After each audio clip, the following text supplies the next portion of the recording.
Shalom Aleihim, Assalamualaikum, Assalamualaikum. Kembali lagi bersama dengan saya di channel Nasrani Indonesia.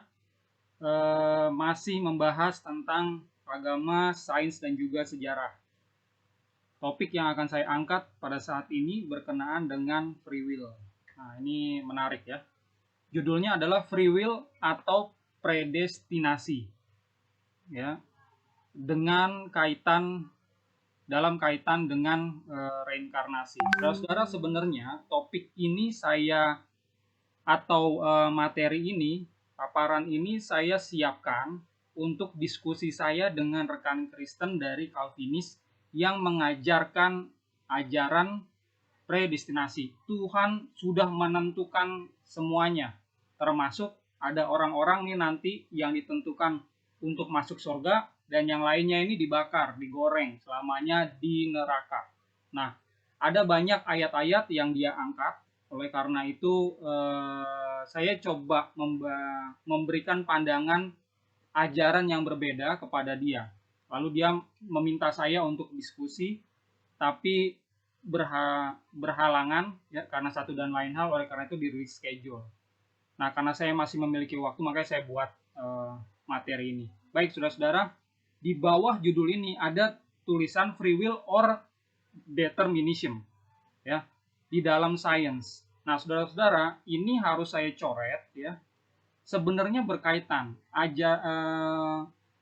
isu tentang free will ini bukan saja ya isu yang ada di dalam agama, tapi juga isu menarik yang ada di dalam ranah sains modern atau ranahnya tuh di dalam psikologi kejiwaan gitu. Nah, berbeda kalau di dalam religion ya, ajaran agama, free will itu lawannya adalah predestinasi. Sementara kalau di dalam sains ya, lawannya adalah determinism. Jadi, determinism ini mengajarkan kalau free will itu adalah suatu ilusi gitu ya. Nah, ini sangat berbahaya. Namun demikian, untuk menyingkat waktu, saya tidak share mengenai determinism atau di ranah sains ini ya.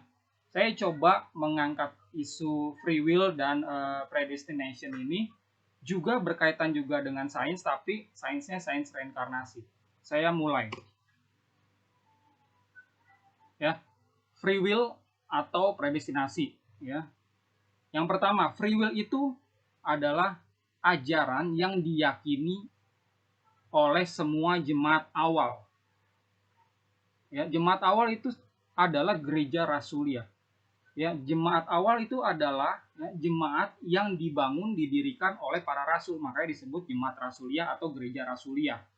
Tapi nama-nama organisasinya ini berbeda-beda gitu ya. Sebagai contoh ya, kalau ada jemaat yang ada di Roma itu sekarang namanya Roma Katolik ya. Kalau ada jemaat yang tadinya di Bizantium ya, Konstantinopel, terus berpencar ke Eropa, banyak bertumbuh di Rusia ya, itu namanya Kristen Ortodoks ya. Ada juga Ortodoks Oriental ya.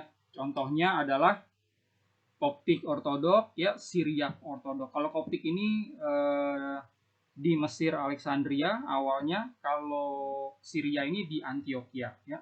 Ada catatan di Kisah Para Rasul ya, jemaat yang pertama-tama disebut sebagai Kristianos ya atau Kristen itu disebut pertama kalinya di kota Syria Antioquia ini gitu ya.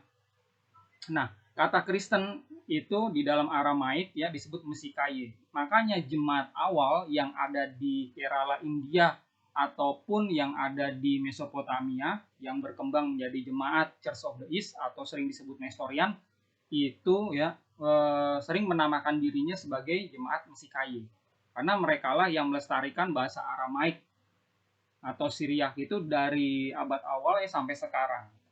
Gitu ya, Saudara ya. Nah, jemaat-jemaat yang sudah saya sebutkan tadi mengajarkan free will. Ya. Kalau saudara-saudara cek ya di aplikasi TBLAI lah gitu ya. Terjemahannya LAI, klik kata taat. Ya, itu ada 81 kata di dalam Perjanjian Lama sama Perjanjian Baru. Lalu ada ratusan kata tentang berontak ya di dalam perjanjian lama dan perjanjian baru. Nah, free will, kehendak bebas itu ujung-ujungnya adalah orang itu berkelakuan baik atau tidak gitu. Ujung-ujungnya adalah taat atau berontak, pahala atau dosa gitu. Nah, ini sudah diajarkan sejak abad awal. Nah, sampai sekarang gereja-gereja yang saya sebutkan itu masih ada gitu, dan ajarannya nggak berubah, tetap seperti ini ya. Nah, ajaran predestinasi, Tuhan yang menentukan segalanya, diyakini oleh kaum Calvinisme yang baru muncul di abad 16. Jadi dengan kata lain, ajaran ini adalah ajaran baru, ya, tidak ada di 16 abad sebelumnya. Nah, saudara-saudara, coba perhatikan ya, di dalam pikiran kita, mindset kita, pastikan dulu ya, kalau saudara-saudara belum mengetahui kalau reinkarnasi itu nyata, ini reinkarnasi ini sudah nyata, sudah ada bukti risetnya. Jadi ini bukan hanya ajaran agama, tapi emang sudah ada risetnya, di sains ini sudah menyatakan kalau itu eksis ya. Pahami ini dulu. Makanya saya beranjak dari pemahaman itu, baru saya mengulas ayat-ayat yang dipakai oleh saudara-saudara dari Calvinis ini untuk menyatakan kalau Tuhan kita itu penentu segalanya, tidak ada free will. Nah, saya coba jelaskan. Misalnya gini ya, Kejadian 25 ayat 23. Di sini kan bilang firman YHWH kepadanya, dua bangsa ada di dalam kandunganmu dan dua suku bangsa akan berpencar di dalam rahimmu. Suku bangsa yang satu akan lebih kuat dari yang lain. Yang anak yang tua akan menjadi hamba kepada anak yang muda. Ini bicara tentang Esau dan Yakub. Esau yang tua, Yakub yang muda. Kalau kita hanya melihat satu nats begini aja, kita nggak akan ngerti kenapa Tuhan tuh berlaku tidak adil. Yang tua ya justru jadi hamba yang muda. Mengapa yang muda ini lebih disukai gitu? Orang yang nggak ngerti tentang reinkarnasi pasti akan berpikir ini Tuhan yang udah menentukan segala sesuatunya ya. Jadi Tuhan menetapkan ke kandungan mana kita dilahirkan dan dengan kondisi seperti apa, sesuai dengan hasil perbuatan kita di waktu yang lampau. Sorry. Jadi ini berkaitan sama kehidupan lamanya Esau dan Yakub. Lalu Yohanes 6 ayat 44, ya, tidak ada seorang pun yang datang kepadaku jikalau ia tidak ditarik oleh Bapa yang mengutus aku, dan ia akan kubangkitkan pada akhir zaman. Ini terjemahan LAI ya. Saya garis bawahi, jikalau ia tidak ditarik oleh Bapa. Jadi seakan-akan ya, orang-orang yang dilayani sama Yesus itu sudah ditentukan sama Bapa. Oh ya, Yahudi terpecah dua, ada yang terima Yesus, ada yang enggak. Gitu. Memang udah ditentukan, yang tidak terima Yesus begitu mati, bye-bye, di neraka, digoreng-goreng gitu. Nah ini enggak sebenarnya, kalau ngerti reinkarnasi. Ya. Sekali lagi, Tuhan menetapkan ke kandungan mana kita dilahirkan dan dengan dalam kondisi seperti apa, sesuai dengan hasil perbuatan kita di waktu yang lampau. Ya, jadi orang-orang yang mengikuti Yesus, percaya sama Yesus, itu diarahkan sama Bapa, diarahkan sama Tuhan, sama para malaikatnya, ini untuk masuk ke dalam rahim mana. Disitulah maksudnya ditarik Bapa. Kenapa seperti ini? Ya, kenapa seperti ini? Ya, karena hasil perbuatan di waktu yang lalu. Ada orang-orang yang sudah tua tapi susah sekali menerima pengajaran, menerima kebenaran. Kenapa? Ya, karena waktunya itu banyak alasan ya mengapa dia belum bisa menerima kebenaran. Oleh karena itu Tuhan berikan waktu. Kalau nggak di kesempatan hari ini, besok di dalam kehidupan ini tidak bertobat juga di kehidupan yang selanjutnya. Terus saja seperti itu.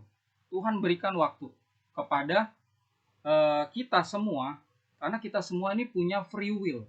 Tuhan menghormati itu. Nah, pada saat udah siap ya, misalnya orang itu udah tua tapi bertobat, ya, belum bisa apa-apa. Nah, dia punya kesempatan di kehidupan yang berikutnya ya untuk menjadi murid Tuhan.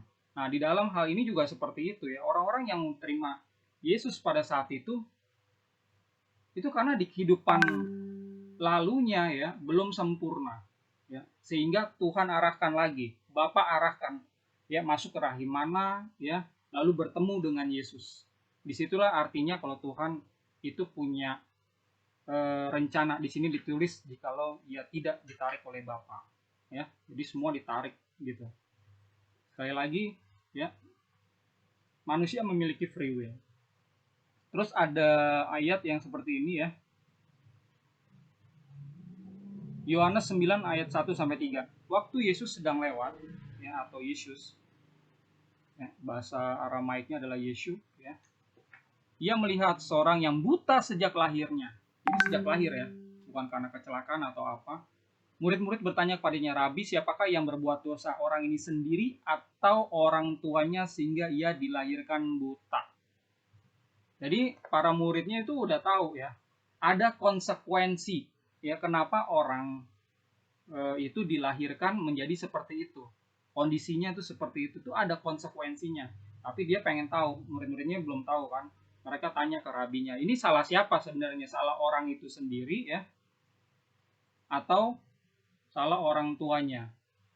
Nah, sebenarnya karena dia lahir sudah buta, ya, otomatis, ya, ini adalah akibat dari perbuatannya di kehidupan yang lalu. Ya, makanya saya jelaskan di sini Tuhan menetapkan ke kandungan mana kita dilahirkan dan dengan kondisi seperti apa. Kalau kita lahir dalam kondisi yang sehat-sehat, puji Tuhan, ya, bukan karena apa-apa, itu hasil dari perbuatan kita, ya.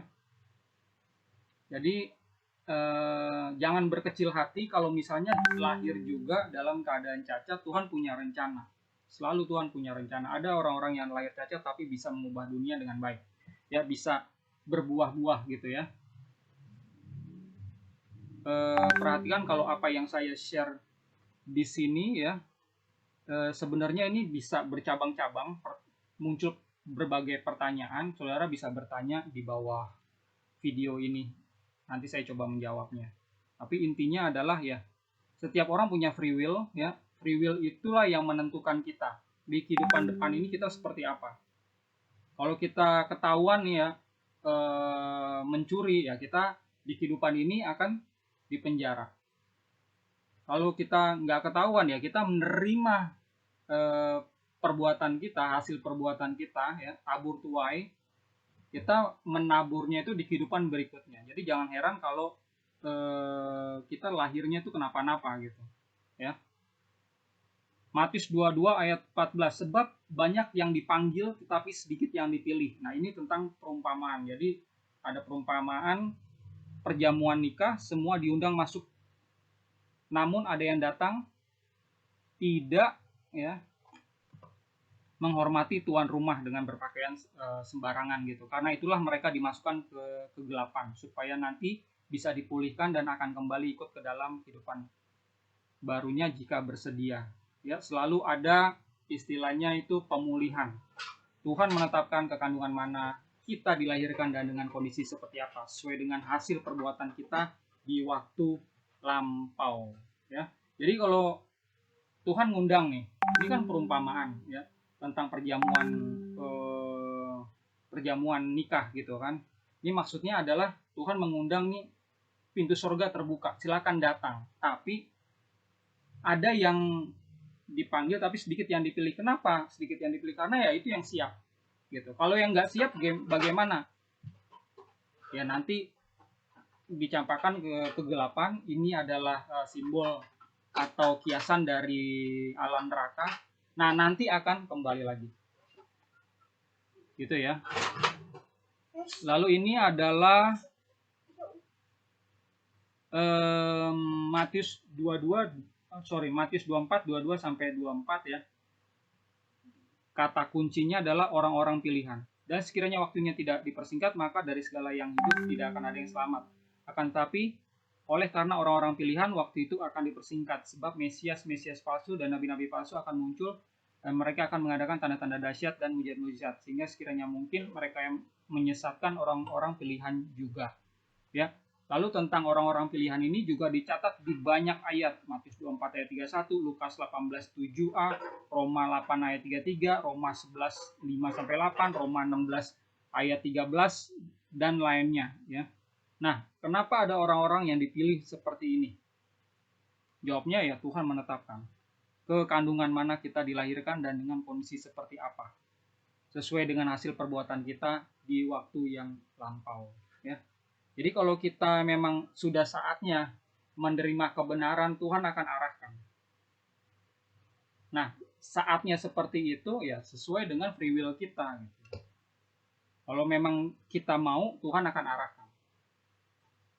Nah, pada saat Tuhan arahkan, ya disitulah disebut itulah orang-orang pilihan. Bisa dipahami ya. Nah, ini adalah gambaran.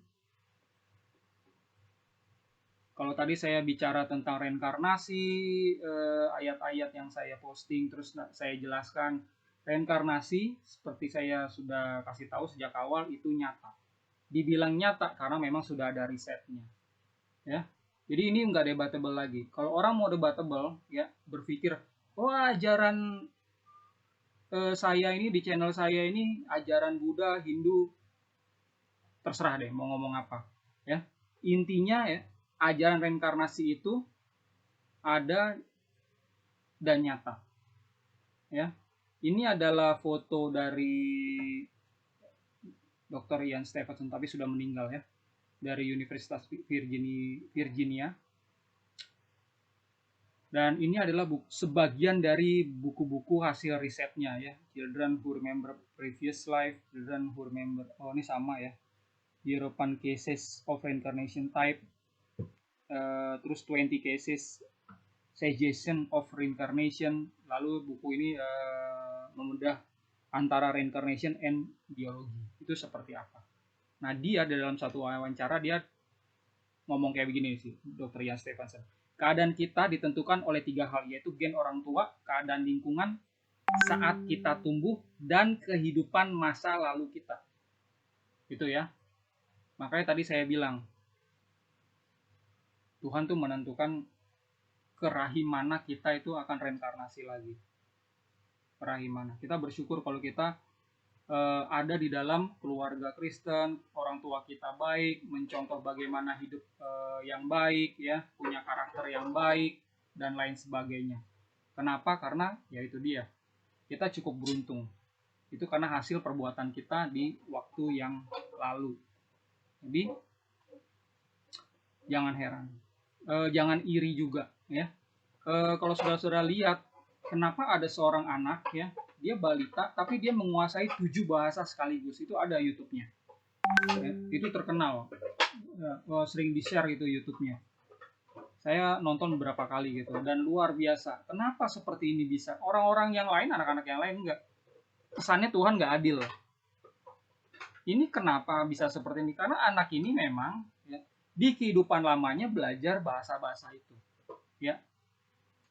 Nah begitu dia muncul sekarang ini dengan kondisi seperti itu, Tuhan punya rencana buat anak ini di dalam sisi bahasa ya.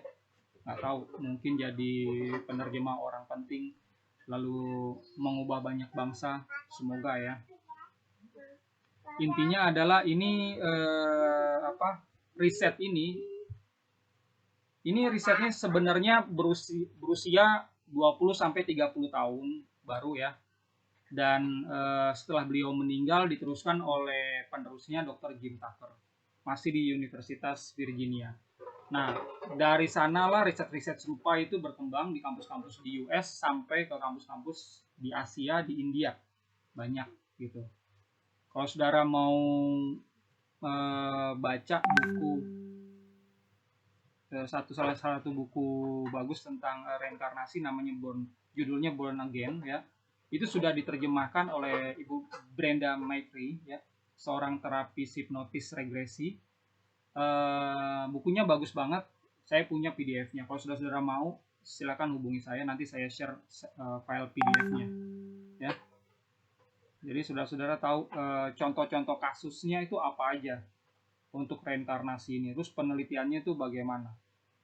Saya coba share sedikit ya tentang penelitiannya si Dr. Ian Stevenson ini. Jadi metode yang dilakukan adalah metode wawancara, ya, metode kualitatif. Banyak anak-anak di berbagai negara yang Ini anak-anak di bawah usia 6 tahun ya. Ini dia bilang gini, kamu bukan mami saya. Dia ngomong gitu sama mamanya. Ini bukan rumah saya. Eh, saya punya istri tinggal di sini.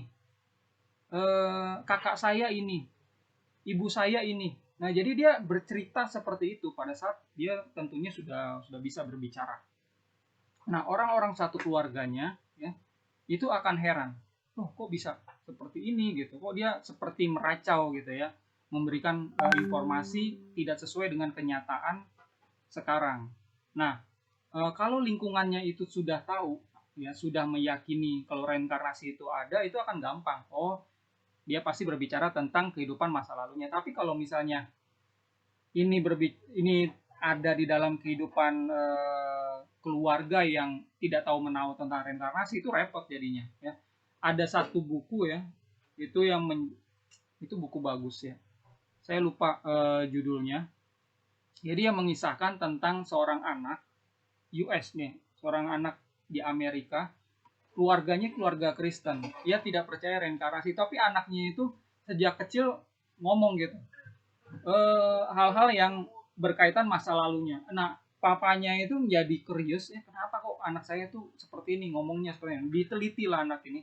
Sampai akhirnya tahu, oh ternyata anak ini adalah reinkarnasi dari seorang tentara atau pilot US yang ditembak jatuh sama tentara Jepang. Lalu pesawatnya jatuh di danau ya, kandas dan akhirnya orang itu meninggal. Tentara itu meninggal, lalu reinkarnasilah di tubuh anaknya ini. Nah, dari panjangnya cerita sampai dia tahu ya seperti itu dia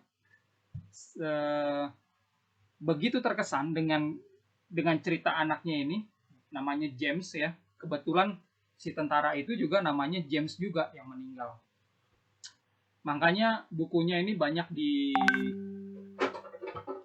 diterjemahkan, kalau nggak salah ke 9 bahasa, belum ada bahasa Indonesianya sayang ya. Terus dia juga sering diwawancarai oleh stasiun TV. Coba saya cari bukunya ya, itu ya, Pilot James. Nah ini dia, ini adalah fotonya. Ini yang di kanan ini adalah foto si anak ya. Nah yang kiri ini adalah kehidupan dia atau tentara di masa lalunya. Oke ya. Oh iya, nama bukunya adalah Soul Survival. Ya, di YouTube channel udah banyak ya. Terus yang membahas ini ya,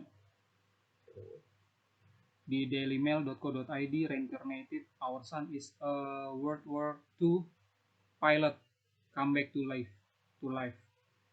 Parents thinks boy is reincarnated pilot, ABC News ya. Lalu ini ada buku ya tentang kesaksiannya, dijual di amazon.com, judulnya Soul Survivor, The Reincarnation of a World War II Fighter Pilot, James Lininger.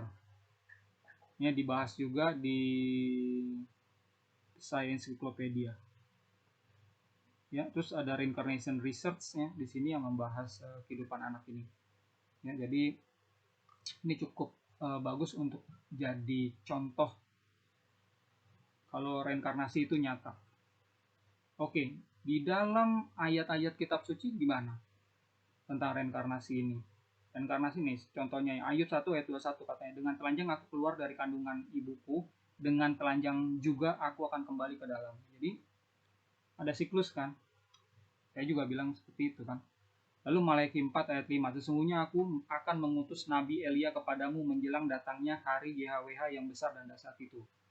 Jadi di Malaiki ini sudah ada nubuatan, sudah ada ramalan kalau Nabi Elia itu yang ada di perjanjian lama itu akan diutus lagi datang ke bangsa Yahudi. Nah, penggenapannya tuh di Matius 17, 12, 13. Dan aku berkata kepadamu, ini Yesus yang ngomong, Elia sudah datang, tetapi orang tidak mengenal dia dan memperlakukannya menurut kehendak mereka. Demikian juga anak manusia akan menderita oleh mereka. Pada waktu itu mengertilah murid-murid Yesus ya bahwa ia berbicara tentang Yohanes Pembaptis. Jadi Yohanes Pembaptis ini adalah reinkarnasi dari Elia gitu. Karena Elia dulu pada saat dia jadi nabi ya, menurut mistikus saya nih, itu tugasnya belum selesai. Jadi pada saat berhadapan sama si Isabel, dia lari ketakutan, harusnya dia nggak boleh lari. Nah, dia istilahnya membayar karmanya, atau dia apa yang dia tabur dia tuai di kehidupan sekarang. Nah, di kehidupannya Yohanes Pembaptis dia kan nggak kabur, dia hadapin, dia kritik Herodes. Nah, makanya sama Herodes ditangkap, terus akhirnya dipenggal. Nah, itu kisah hidupnya si Yohanes Pembaptis, titisan atau reinkarnasi si Elia. Ada yang tanya sama saya, Romualdo, kalau si Yohanes Pembaptis kenapa tidak mengakui dirinya adalah Elia? Itu ada di ayat yang lain di Injil juga. Ya, memang wajar ya. Kalau orang udah dewasa, normalnya itu nggak tahu. Dia itu dulunya di kehidupan lamanya itu sebagai siapa, saya sendiri nggak tahu. Ya. Jadi wajar-wajar aja.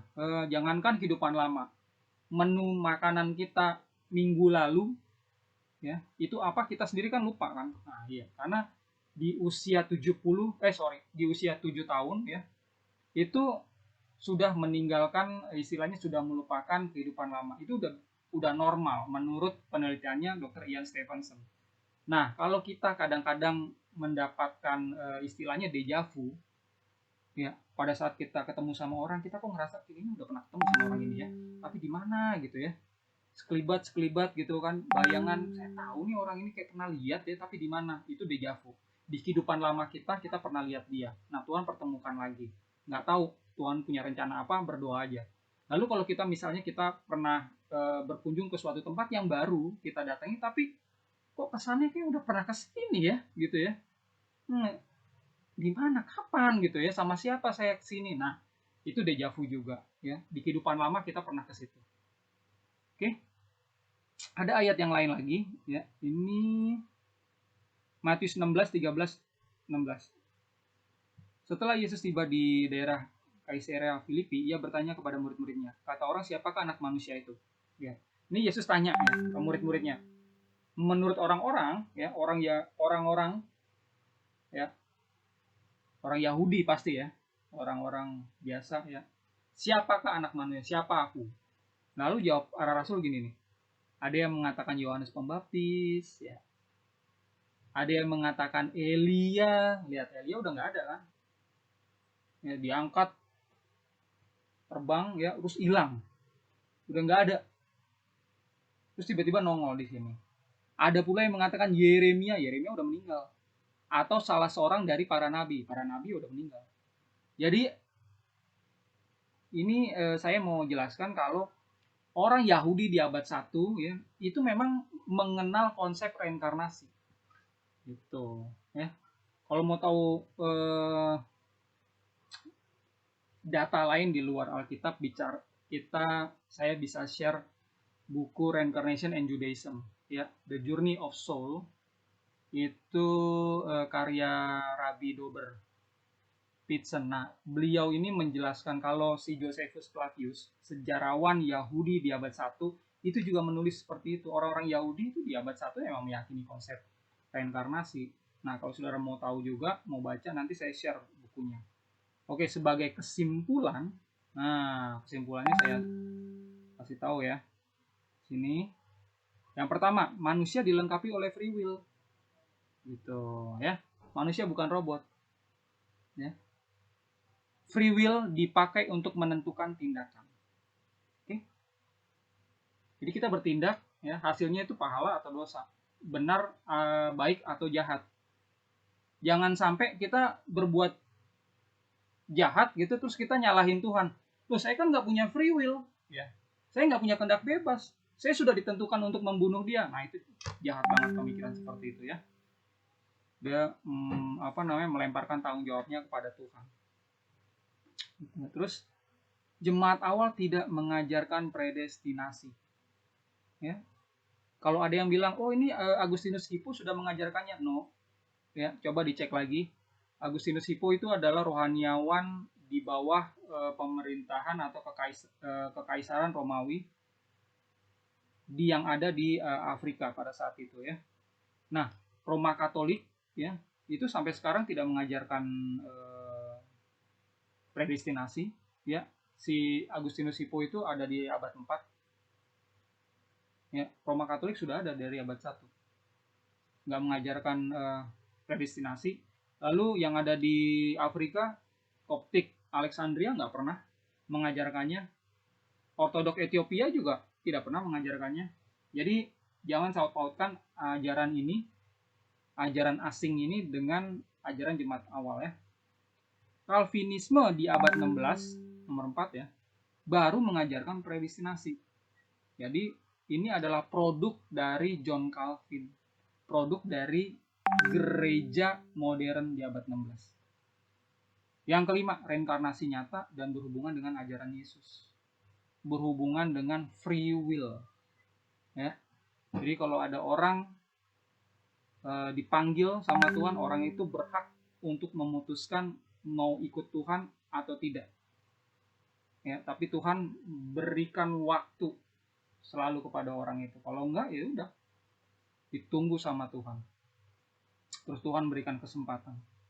Lalu keenam, bukti-bukti sains sudah ada sejak 20-30 tahun belakangan ini, berawal dari University of Virginia. Ini yang saya sebut tadi ya, penelitiannya Dr. Ian Stevenson dan Jim Tucker. Nah, jadi seiring waktu riset ini berkembang, tapi sayangnya di Indonesia riset seperti ini belum ada. Inilah yang menyebabkan kalau umat Kristen di Indonesia ini, kalau saya share seperti ini, tanda tanya.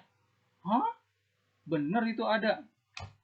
Ya, memang ada kenyataannya. Jadi gereja terbagi dua.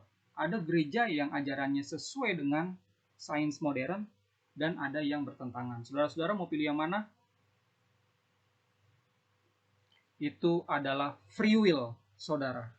Mau pilih ajaran yang sesuai sama sains ini atau yang bertolak belakang. Oke, saya undur diri. Kalau ada yang mau ditanyakan, saya masih ada di sini. Saya akan posting pengajaran-pengajaran saya lainnya.